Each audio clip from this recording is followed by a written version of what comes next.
They say history is written by the winners. But what if the story is so shocking, so brutal, that even the winners were afraid to write it down? What you're about to hear is the story of a king's fall from grace, a story of forbidden love, a queen's revenge, and a death so horrific it became a dark legend. But the most shocking part isn't the legend you think you know. It's the truth that was hidden underneath it all. We're going to uncover why the end of King Edward II was even more twisted than history wants you to believe. A prince, unlike his father. To understand how it all went so wrong for King Edward II, you first have to understand his father, King Edward I. Imagine the most terrifying, most successful, most kingly king you can. That was Edward I. He was tall, intimidating, and a brilliant military leader. They called him Longshanks because of his height, and the Hammer of the Scots because he was relentless in his wars against Scotland. He was everything a medieval king was supposed to be: strong, fearsome, and respected. And then there was his son, the future Edward II. From the very beginning, it was clear that Prince Edward was different. He wasn't interested in the usual princely activities like jousting, sword fighting, or planning battles. Instead, he loved music, art, and more common hobbies. He was known to enjoy rowing, swimming. His father, Edward I, was deeply worried. He had fought so hard to build up England's power, and he saw his son as a weak link. He wanted a lion, but he felt he had a lamb. To try and toughen him up, Edward I put his son in the care of powerful nobles and made him participate in military campaigns. But nothing seemed to work. The prince just wasn't interested in being the kind of man his father was. The man who changed everything.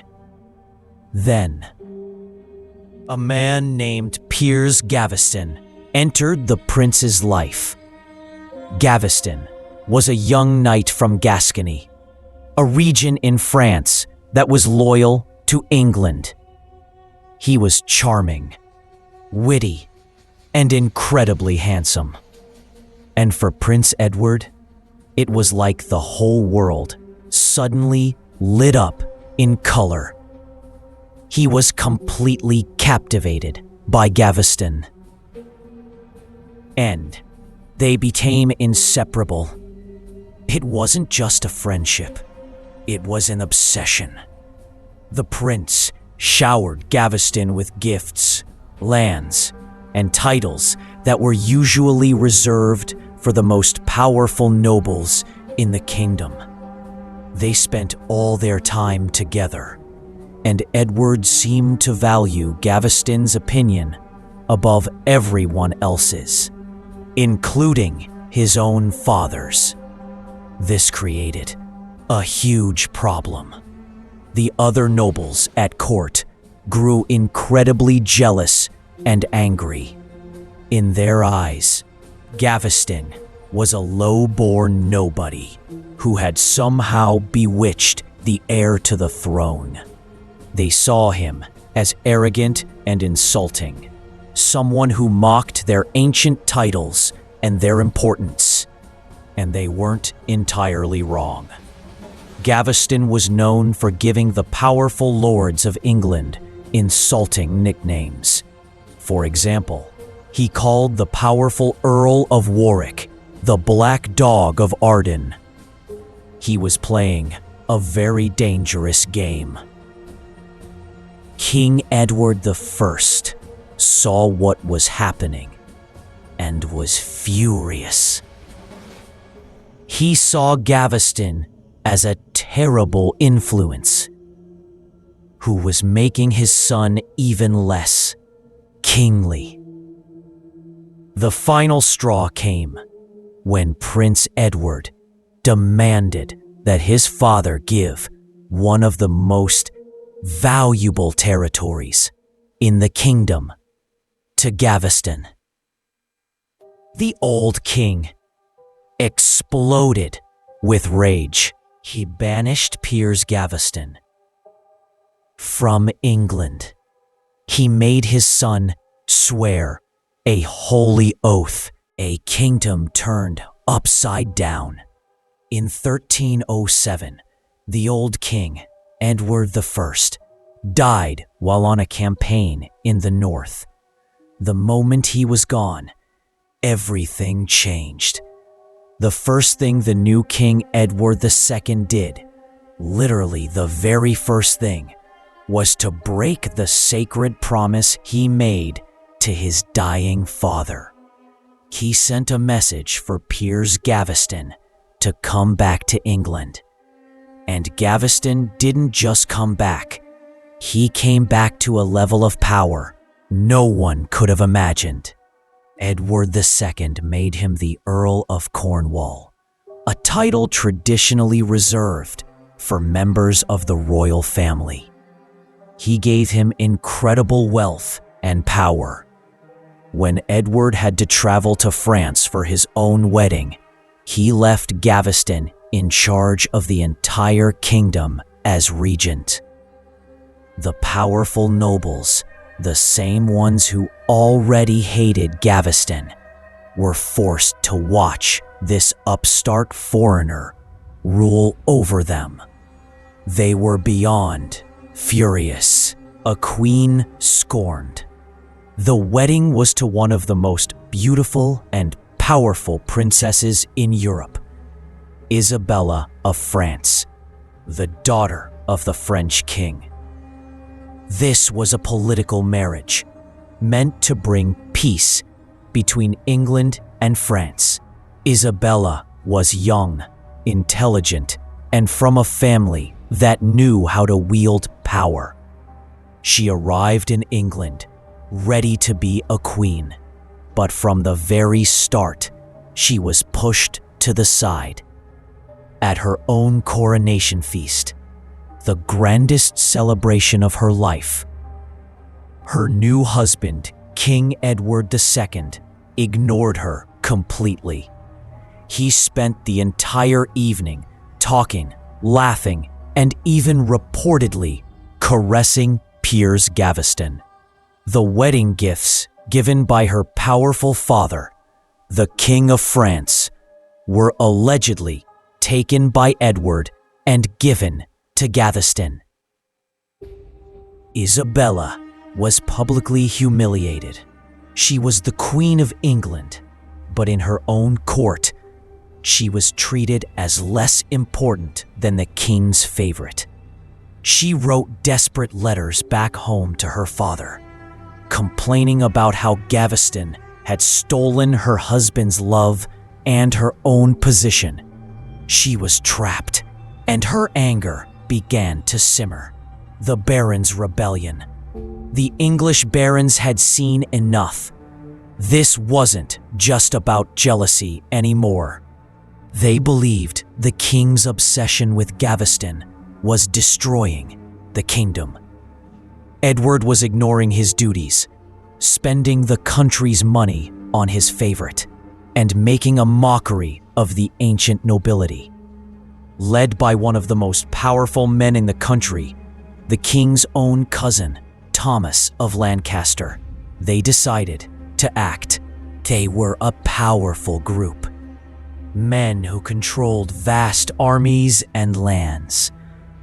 They came together and forced the king to agree to a set of rules called the Ordinances of 1311. These rules were designed to limit the king's power and put control back in the hands of the barons. And rule number 1 on their list was clear. Piers Gaveston must be banished from England forever. If he ever returned, he would be declared an outlaw, to be hunted down and killed. Edward II was cornered. He had no choice but to agree. For a second time, he had to say goodbye to Gaveston.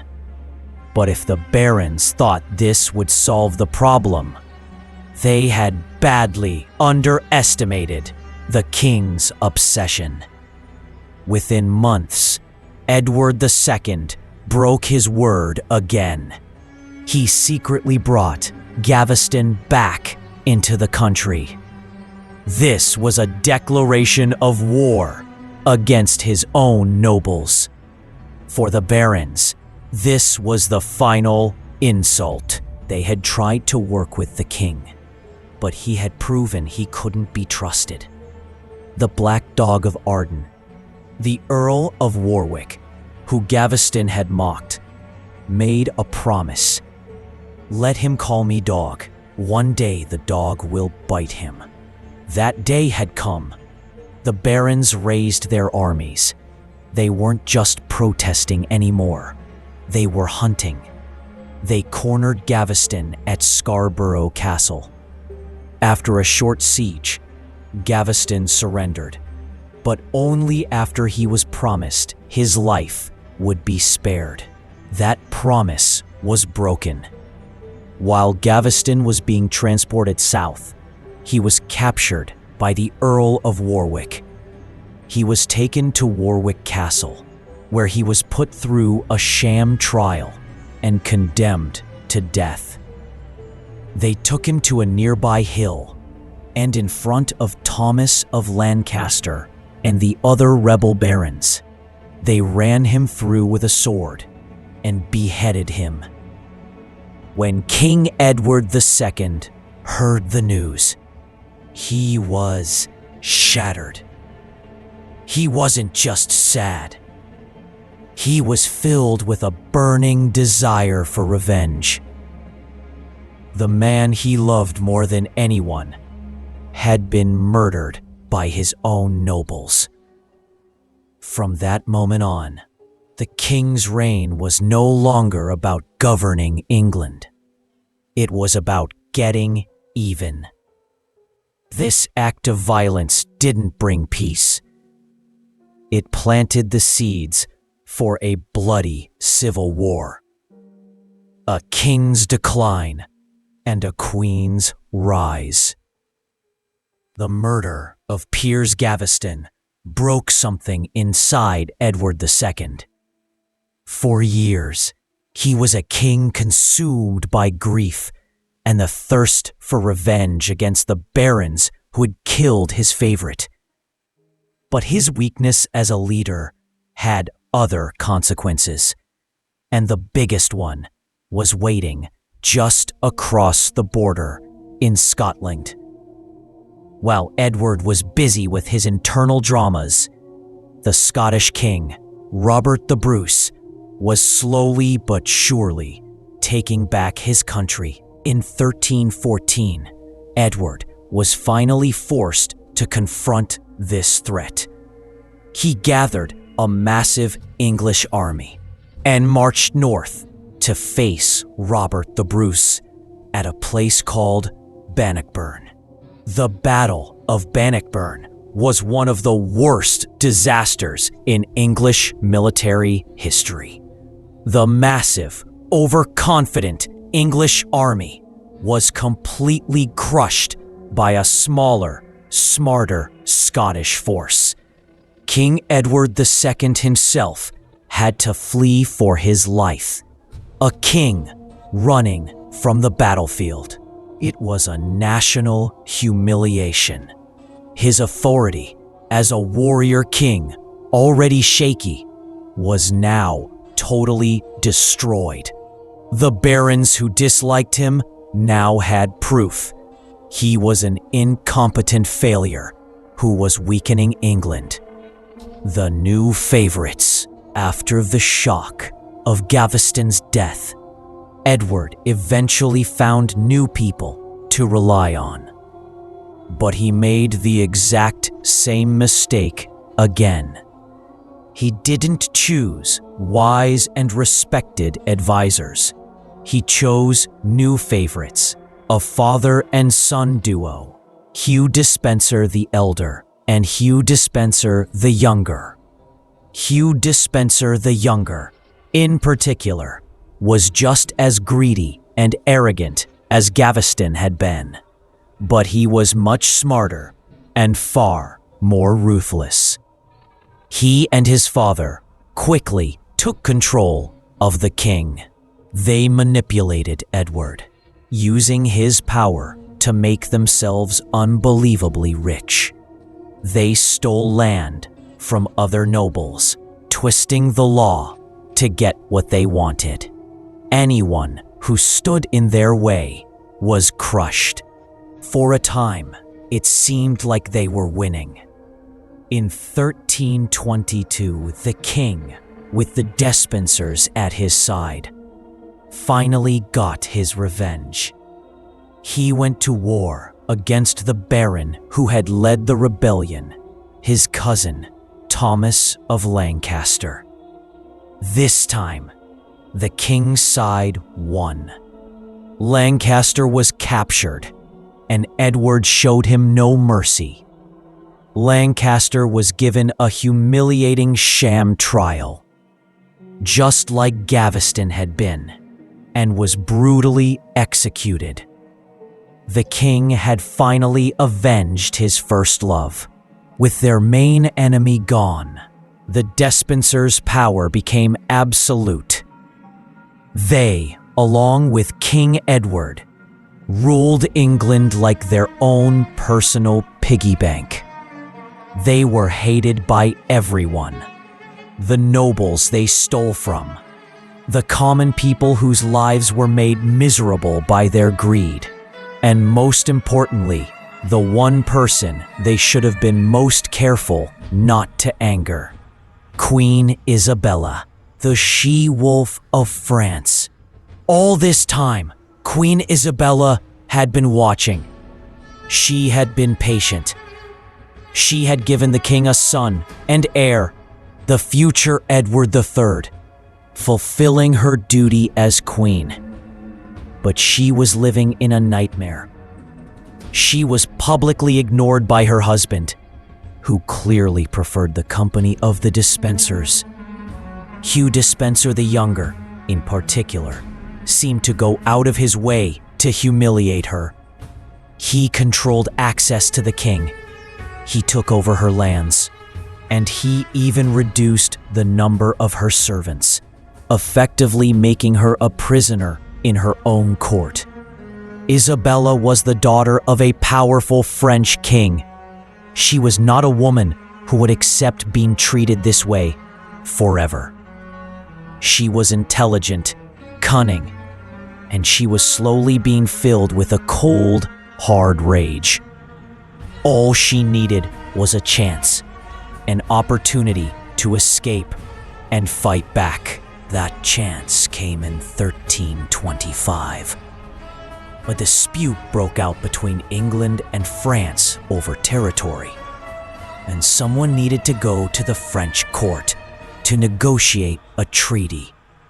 Queen Isabella volunteered. After all, the King of France was her own brother. Who better to make peace? Hugh Despenser the Younger and King Edward made a fatal mistake. They thought that by sending her to France, they were getting rid of a nuisance for a little while. They had no idea they were letting a wolf out of the cage. They let her go. Once she was back in her homeland, surrounded by her family and her allies, Isabella made her move. She announced that she would not be returning to England. Not as long as the serpent, Hugh Despenser, stood between her and her husband. She was now openly defying the King of England. But she wasn't alone. In Paris, she found an ally, a man who hated the Despensers and King Edward just as much as she did. His name was Roger Mortimer. Mortimer was a powerful English baron who had fought against the king and the Despensers and had been thrown into the infamous Tower of London. But he had managed a daring escape and fled to France. He was an experienced soldier and a born leader. He and Isabella met, and they realized they had a common enemy and a common goal. They didn't just become allies, they became lovers.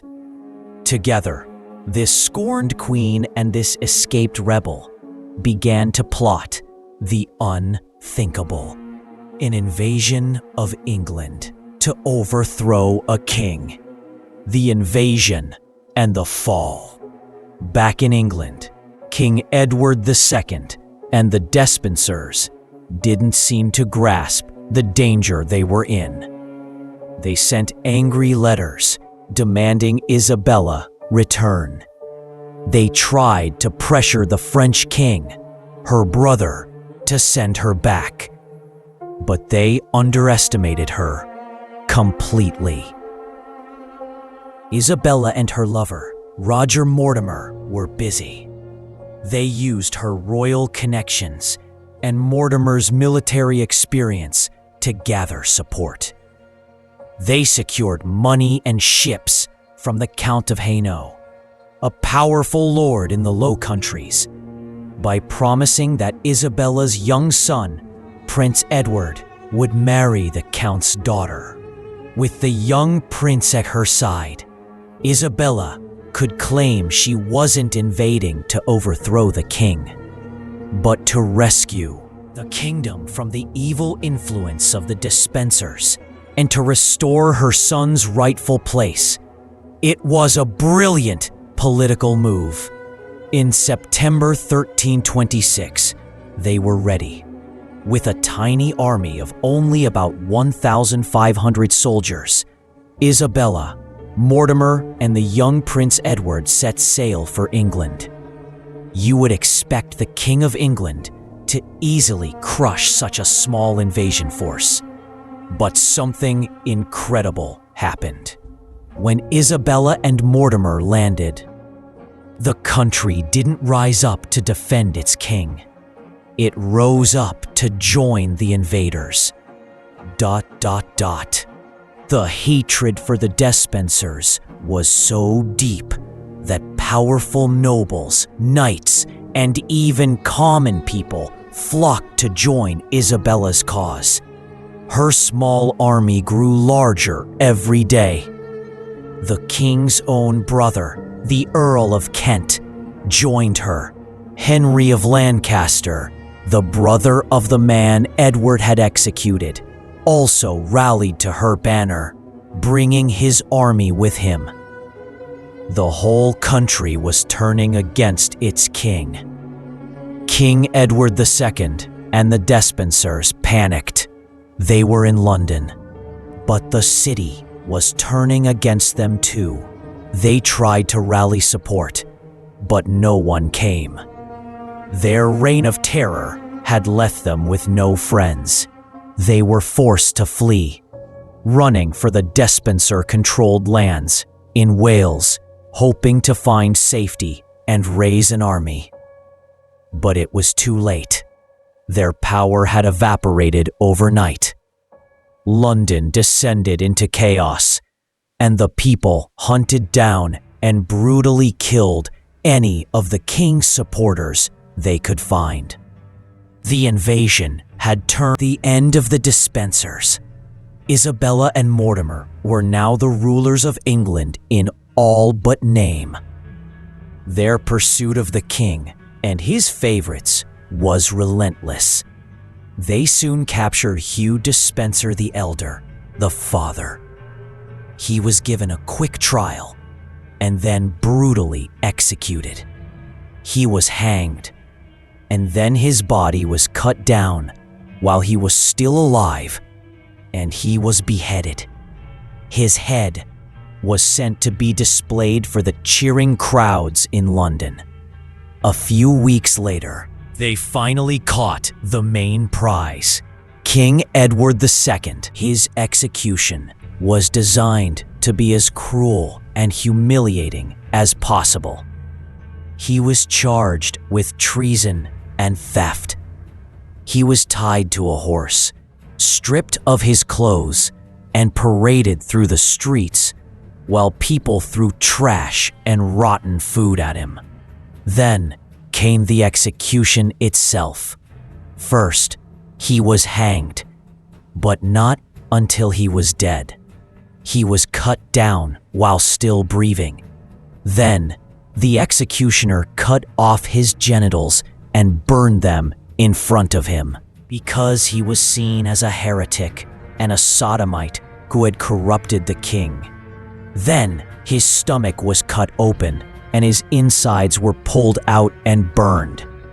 Finally, his heart was cut out and his body was beheaded. His body was then chopped into 4 pieces, and the parts, along with his head, were sent to be displayed in the biggest cities across England. It was a display of pure, brutal vengeance. Queen Isabella, the woman they had humiliated and cast aside, had returned, and she was showing the world that her anger was a terrifying thing. With the Despensers gone, only one problem remained: what to do with a captured king. A king in a cage. You can't just kill a king. Not in the 14th century. A king was believed to be chosen by God. To kill a king, an anointed ruler, was a terrible sin and a dangerous political act. It could lead to endless civil war. So Isabella and Mortimer had a huge problem. They had King Edward II locked up. But what were they going to do with him? They came up with a clever and ruthless solution. They couldn't kill him, but they could unking him. In January 1327, a parliament was called. The captured king was held at Kenilworth Castle, while the powerful lords and bishops of England gathered. They brought forward a list of charges against him. He was incompetent. He had lost Scotland.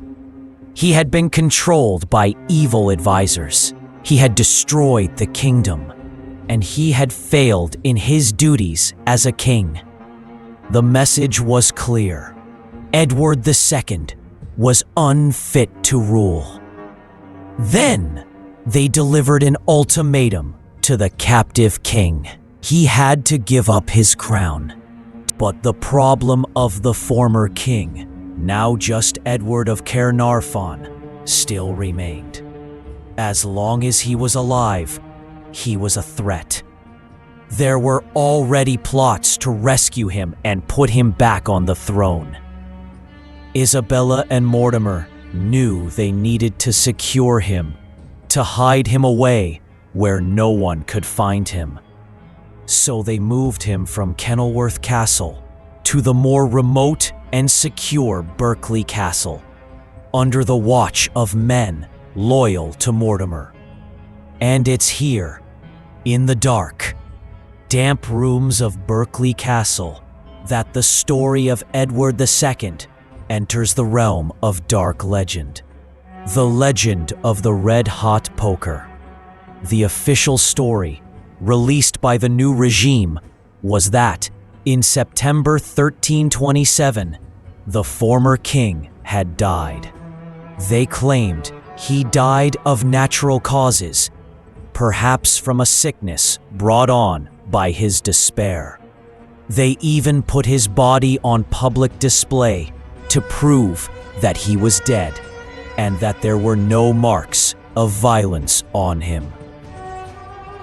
But almost immediately, rumors began to spread. Dark, terrible rumors. People didn't believe the official story. They whispered that the former king had been murdered.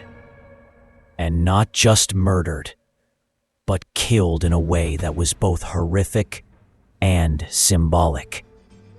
The story that took hold was this: the assassins sent by Isabella and Mortimer snuck into Edward's cell at night.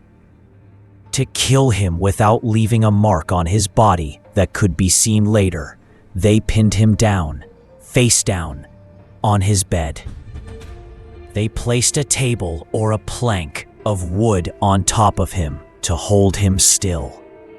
Then, they took a long metal pipe or a hollowed-out animal horn, forced it into his backside, and then shoved a red-hot iron poker through the tube, deep into his bowels. According to the legend, this method would burn his internal organs, killing him in unimaginable agony, but it would leave no visible marks of violence on the outside of his body. His screams, they said, were so terrible that the people in the town outside the castle walls heard them and knew that a great evil was being done. This story is one of the most infamous and gruesome in all of English history. It was told and retold for centuries. It painted Isabella and Mortimer as monstrous villains and Edward as a tragic victim, punished in a way that was a symbolic and horrific reference to his rumored homosexual relationships. For hundreds of years, this was the accepted story, the shocking, brutal end of King Edward II. But what if that story, as terrible as it is, isn't the truth? What if the reality is even stranger? The truth is stranger than fiction. The story of the red-hot poker is incredibly dramatic. But is it true? When historians started to dig deeper, they found some serious problems with the legend. First, the story didn't appear right away. The earliest accounts of Edward's death just say he was murdered, probably suffocated. The really gruesome details about the poker only started showing up in chronicles written a decade or more after he died. It seems the story got more and more elaborate over time, as storytellers tried to make it more shocking. Second, think about the logistics. The story claims the poker was used to avoid leaving marks, but a murder that caused such horrific it was a common way to assassinate people back then, because it could be made to look like a natural death. His captors could have held him down and pressed a heavy pillow or mattress over his face until he stopped breathing. This would fit the description of a body with no visible marks. It's less dramatic, but far more plausible.